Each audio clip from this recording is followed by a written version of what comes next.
উত্তরবঙ্গের ভিতর সবচেয়ে বড় কেবল কার রাইড চালু হয়েছে বগুড়া মমো, যেখানে মাত্র 200 টাকায় 40 থেকে 42 মিনিট এই কেবল কারে ঘুরতে পারবেন। আর এখান থেকে কিন্তু নিতে পারবেন বান্দরবন আর সাজেকের ফি। ঈদের দিন থেকেই কিন্তু চালু হয়ে গিয়েছে বগুড়া মমোইন 5 স্টার হোটেলের কেবল কার। উপর থেকে এতটাই সৌন্দর্য দেখা যায় যে মাত্র 200 টাকায় সুইজারল্যান্ডের ফি। মাত্র 200 টাকায় কিভাবে কেবল কারে উঠবেন, তো সবকিছু মিলিয়েই থাকছে আজকের ভিডিও। আমরা গিয়েছিলাম শুক্রবারে, আর এখন তো ঈদের সময়, তাই প্রচুর পরিমাণে ভিড় ছিল মমোইনে। আর আপনারা যদি কেউ বাইক পার্কিং করতে চান তাহলে এখানেই পার্কিং করতে পারবেন। আপনারা যদি পার পার্সন 500 টাকা দিয়ে মমোইন রিসোর্টের ভিতরে যান তাহলে অবশ্যই মমোইনের এই গাড়িতে উঠতে পারবেন। এই গাড়িতে উঠলে কিন্তু আপনাদের পুরো মমোইনটাই ঘুরে দেখাবে। আর কেবল কারে যেতে পারবেন আপনারা দুইটা রাস্তা দিয়ে। আপনি যদি রিসোর্টের ভিতর দিয়ে যান তাহলে অবশ্যই রিসোর্টের টিকিট নিতে হবে। রিসোর্টের টিকিট পার পার্সন 500 টাকা করে, আর কেবল কার রাইডের টিকিট 200 টাকা। মানে আপনার মোট 700 টাকা খরচ হবে পার পার্সন যেতে। আর যদি আপনারা ভাবেন যে রিসোর্টে যাবেন না, শুধুমাত্র কেবল কারে উঠবেন, তাহলে অবশ্যই ফেরিস হুইলের সামনে দিয়ে রাস্তা আছে, ঠিক ওই রাস্তা দিয়েই যেতে পারবেন। আমরা চলে আসলাম টিকিট কাউন্টারে। এখানে আমরা কেটেছিলাম 4টা টিকিট 800 টাকা দিয়ে, মানে পার পার্সন 200 টাকা করে। আমরা 4 জন গিয়েছিলাম তাই 4টা টিকিটই নিয়েছিলাম। টিকিট কাটার পর সিরিয়ালে দাঁড়ালাম, মানে অনেক পরিমাণ ভিড় ছিল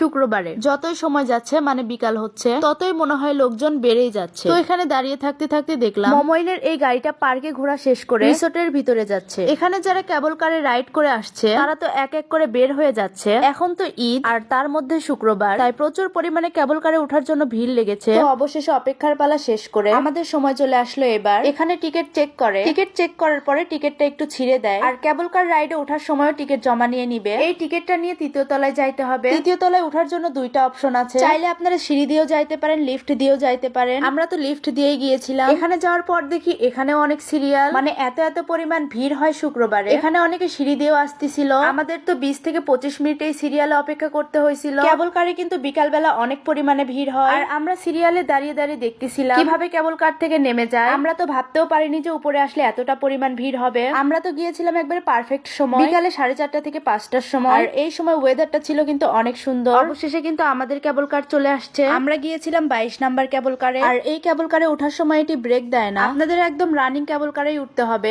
এই কেবল কারের যাত্রা শুরু হয় মমোইন রিসোর্ট থেকে, আর শেষ হয় রাফাতুল্লাহ কমিউনিটি হাসপাতালে। ওখানে থেকে কেবল কার ব্যাক করে আবারও নিয়ে আসে মমোইন রিসোর্টে। কেবল কারে ওঠার সময় টিকিট গুলো চেক করে নিয়ে নেয়। এই কেবল কারে 5 থেকে 6 জন মানুষ অনায়াসেই কিন্তু উঠতে পারবে। এই কেবল কারে থেকে আপনারা কিন্তু অনেক সুন্দর ভিউ দেখতে পারবেন। মমোইনে আসলেই তো মনে হয় এক টুকরা বিদেশে চলে আসছি। উপর থেকে কিন্তু অনেক সুন্দর সুইমিং পুলের ভিউ দেখা যায়। কেবল কারে ওঠার পর 40 মিনিট যে কোন দিক দিয়ে পার হয়ে যায় বোঝাই তো যায় না। আর এখন যাচ্ছে রাফাতুল্লাহ কমিউনিটি হাসপাতালের দিকে। এখান থেকে কেবল কারটা আবার ব্যাক নিবে, মানে মমোইন রিসোর্টের উদ্দেশ্যে চলে যাবে। কেবল কারে যেখান থেকে উঠাবে ওখানে কিন্তু নামিয়ে দিবে। আস্তে আস্তে আমরা রাফাতুল্লাহ কমিউনিটি হাসপাতাল থেকে চলে যাচ্ছি। আর এটা কিন্তু মমোইন ইকো পার্কের রাস্তা। উপর থেকে যে সুইমিং পুলের এত সুন্দর ভিউ দেখা যাবে আমি তো ভাবতেও পারিনি। কেবল কার থেকে ফেরিস হুইল দেখতে তো পুরাই অসাধারণ লাগতেছিল। এই কেবল কার যতই এগিয়ে যাচ্ছে উচ্চতাও মনে হয় ততই বেড়ে যাচ্ছিল, মানে ততই উপরে উঠতেছিল। আমাদের তো কেবল কার থেকে নামিয়ে সন্ধ্যার আজানি দিয়ে দিয়েছিল। মমোইনে সন্ধ্যার বেলা সব লাইটিং জ্বালিয়ে দিয়েছে। অবশেষে কেবল কার থেকে নামার পর সিঁড়ি দিয়ে নিচে নামলাম, মানে লিফটে এত পরিমাণ ক্রাউড ছিল তাই সিঁড়ি দিয়ে নিচে নামলাম। আর নামার পর দেখি নিচে এত পরিমাণ ভিড় ছিল, মানে এখনো অনেক পরিমাণ ভিড়। আর এই কেবল কারে কে কে উঠেছে, কেমন লেগেছে অবশ্যই কিন্তু কমেন্ট করে জানাবেন। আর ভিডিওটা ভালো লাগলে অবশ্যই শেয়ার করবেন। ভালো থাকবেন সবাই, দেখা হবে নতুন কোনো ভিডিওতে। আল্লাহ হাফেজ সবাইকে।